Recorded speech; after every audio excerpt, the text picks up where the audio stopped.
सकाळचे 10:30 वाजलेत. आपण तहसील कार्यालय इथं वडून इथं आलेलो आहोत. 10:29 झालेत. कार्यालयामध्ये एकही अधिकारी आपल्याला पाहायला इथे मिळत नाही. सर्व टेबल आणि खुर्च्या रिकाम्या पाहायला मिळतात आपल्याला. 10:29 झालेत. एकही टेबल इथं चालू नाही. कोणत्या गावचे बाबा आपण?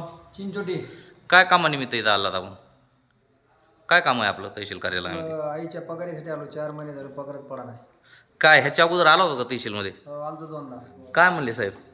ते म्हणले आमच्याकडे काय नाही म्हणले, वरूनच पैसे पडा नाही. वरूनच पैसे पडा म्हणले का? कधीपासून चक्रा मारतात तुम्ही? 2-4 बऱ्या झाले. हां, 4 बऱ्या झाले. 4 बऱ्या झाले. 10:30 वाजत आले तरी अवघे आता 10 वाजत असताना हे एक साहेब आलेले आहेत. 10:30 झालेत आणि हे एक साहेब, फक्त 2 अधिकारी या कार्यालयामध्ये आपल्याला उपस्थित दिसत आहेत. काय सांगितलं गेलंय तुम्हाला? काय करायला सांगितलंय पगार पडा नाही म्हणून? ते वरूनच पडा नाही म्हणले.